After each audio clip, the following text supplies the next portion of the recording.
Welcome to Olga Times. శీతాకాల parliament సమావేశాలు ముగిశాయి. డిసెంబర్ 1 నుంచి డిసెంబర్ 19 వరకు మొత్తం 15 రోజుల్లో సాగిన ఉభయ సభల్లో సాధించింది ఏంటి అనే దానిపైన ఇప్పుడు దేశవ్యాప్తంగా చర్చ నడుస్తూ ఉన్నది. వందే మాతరం గీతంపై చర్చించారు. సర్ ప్రక్రియ పైన వివాదం వాదులాట వాడారు. అలాగే మహాత్మా గాంధీ ఉపాధి హామీ పేరును మార్చారు.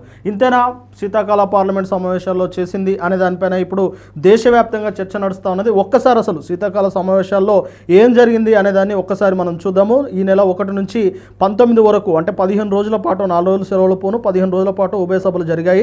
అయితే దీనిలో ముఖ్యంగా వందే మాతరం గేయంపై చర్చ చేపట్టారు. ఆ తర్వాత 2 రోజులు కేంద్ర ఎన్నికల సంఘం చేపట్టిన స్పెషల్ ఇంటెన్సివ్ రివిజన్ సర్ ప్రక్రియ పైన అధికార ప్రతిపక్షాలు వాదులాడుకున్నారు. నువ్వెంత అంటే నువ్వెంత అన్నట్టు హోంమంత్రి అమిత్ షా, కాంగ్రెస్ పార్టీ అగ్రనేత, లోక్సభ ప్రతిపక్ష నాయకుడు రాహుల్ గాంధీలు ఇరువురు విమర్శలు గుప్పించుకున్నారు. ఆ తర్వాత వందే మాతరంపై చర్చ సందర్భంగా తొలి భారత ప్రధాని నెహ్రూపై ప్రధాని మోడీ తీవ్ర వ్యాఖ్యలు చేశారు. వందే మాతరాన్ని ఒక మతానికి అంటగట్టి ద్రోహం చేశారని వ్యాఖ్యానించారు. ఆయన వల్లే దేశ విభజన జరిగిందన్నారు. అంటే పాకిస్తాన్ భారత్ విడిపోవడానికి కారణం జవహర్లాల్ నెహ్రూ అన్నట్లు ప్రధాని నరేంద్ర మోడీ గారు అయితే మాట్లాడారు. అలాగే పవిత్రమైన గేయాన్ని 2 చరణాలకే పరిమితం చేసి రాజకీయ క్రీడకు తెరతీశారని ఆరోపించారు. వందే మాతరం కేవలం గేయం కాదని అదొక శక్తి అని చాటారు.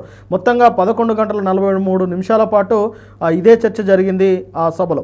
దీన్ని ఏకంగా 22 కోట్ల రూపాయలు ఖర్చు చేసినట్లుగా సచివాలయం వెల్లడించింది. అయితే ఇంతగానం చేసి ఏం సాధించారు అనే దానిపైన మాత్రం ఇటు ఎన్డీఏ ప్రభుత్వం అయితే ఆన్సర్ చెప్పలేకపోయింది. ఇక రెండో రోజు చేపట్టిన చర్చ సర్పై చర్చ చేపట్టారు. ఓట్ చోరీ అంశాన్ని కాంగ్రెస్ లేవనెత్తగా బీజేపీ నాయకులు, మంత్రులు ఎదురుదాడి చేశారు. ఓట్ చోరీ చేసింది నెహ్రూ కాలం నుంచి కాంగ్రెస్ పార్టీనేనని బీజేపీ నాయకులు ఆరోపించారు.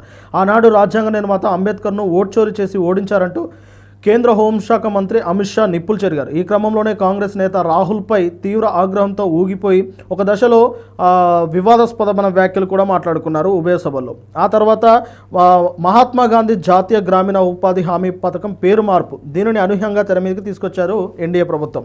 వాస్తవానికి పేరు మార్పు అంటూ తొలుత పూజ్య బాపూజీ పేరు జోడించారు. దీనిపై కాంగ్రెస్ వ్యంగ్యాస్త్రాలు విసరడంతో ఆ పేరును మొత్తానికే తీసేసి దాని ప్లేస్లో వికసిత్ భారత్ గ్యారంటీ విబ్జీ రామ్జీ అనే ఒక పేరునైతే తీసుకొచ్చారు.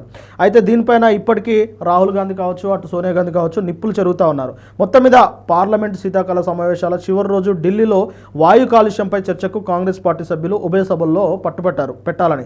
అయితే సర్పై చర్చ కొనసాగుతుండడంతో ఇతర రాష్ట్రాల ఎంపీలు సరుకు వ్యతిరేకంగా నినాదాలు చేయడంతో సభలో గందరగోళం నెలకొంది. దీంతో ఢిల్లీ పొల్యూషన్పై ఎలాంటి చర్చ లేకుండానే సభలు ముగిశాయి. ఈ సందర్భంగా పార్లమెంటరీ వ్యవహారాల శాఖ మంత్రి కిరణ్ రిజిజు మాట్లాడుతూ ఢిల్లీ పొల్యూషన్పై చర్చ చేపట్టాలని ప్రభుత్వం కృతనిశ్చయంతో ఉంది. కానీ కాంగ్రెస్ సభ్యులే దీనిని ముందుకు సాగకుండా అడ్డుకున్నారు. ఆ తప్పు నాది కాదు అన్నట్లు ఆయన అయితే వ్యాఖ్యానించారు. పార్లమెంట్ శీతాకాల సమావేశాలు కూడా ఆందోళన, నిరసనల మధ్యనే సమాప్తమయ్యాయి. అయితే గత వర్షాకాల సమావేశాల మాదిరిగా సర్పైన రాద్ధాంతం నడిచింది. ఈ సమావేశాల్లో మాత్రం సర్పై చర్చ చేపట్టారు.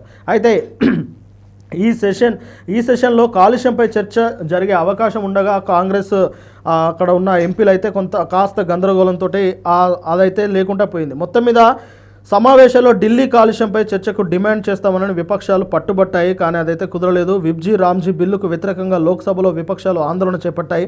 అయితే ప్రశ్నోత్తరాల సమయంలో అడ్డుకునే ప్రయత్నం చేశారు. ఈ నేపథ్యంలో స్పీకర్ ఓం బిర్లా సభను నిరవధికంగా వాయిదా వేస్తున్నట్టు ప్రకటించారు.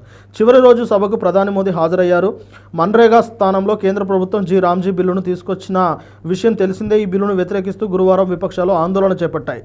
మొత్తం మీద సభలో అంటే 15 రోజులు సాగిన ఈ సభలో అలాగే మహాత్మా గాంధీ పేరు మార్చడము, అలాగే వందే మాతరం దానిపైన చర్చ జరిగింది తప్ప పెద్దగా ప్రయోజనం ఏదీ లేదు అన్నట్లయితే అందరూ మాట్లాడుతూ ఉన్నారు. అయితే ఉపరాష్ట్రపతి సిపి రాధాకృష్ణన్ కూడా మాట్లాడుతూ 269వ రాజ్యసభ సమావేశాలు ముగిసినట్లుగా ఆయన వెల్లడించారు. తనను రాజ్యసభ చైర్మన్గా ఎంపిక చేసినందుకు ఆయన ధన్యవాదాలు తెలిపారు.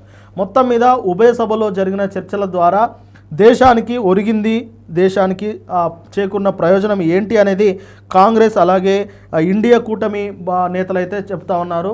మొత్తం మీద శీతాకాల సమావేశాలు అనేది కేవలం ఏదో పెట్టాలి, శీతాకాలంలో పెట్టాలి పార్లమెంట్ సభ అన్నట్టు పెట్టారు తప్ప దీనివల్ల దేశ రాజకీయ ప్రయోజనాలకు కానీ, దేశ భద్రతా ప్రయోజనాలకు కానీ, దేశ పౌరులకు కానీ ఎలాంటి ప్రయోజనం జరగలేదనేది ఇటు ఇండియా బ్లాక్ నేతలు అయితే చెప్తా ఉన్నారు. మరి దీనిపైన ఖచ్చితంగా అటు ఎన్డీఏ అయితే చెప్పదలుచుకుని చెప్పింది. కానీ దీనిపైన మరి మెయిన్గా మహాత్మా గాంధీ ఉపాధి పథకం పైన అయితే ఇప్పుడు వివాదం రాజేసుకుంది.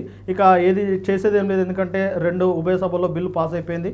ఇక 120 రోజుల పని అనేది అందుబాటులోకి వచ్చింది. చూడాలి మరి దీని ప్రయోజనాలు నిజంగా ప్రజలకు అందుతాయా లేదా అనే దానిపైన రాబోయే రోజుల్లో తెలిసే అవకాశం అయితే కనిపిస్తోంది.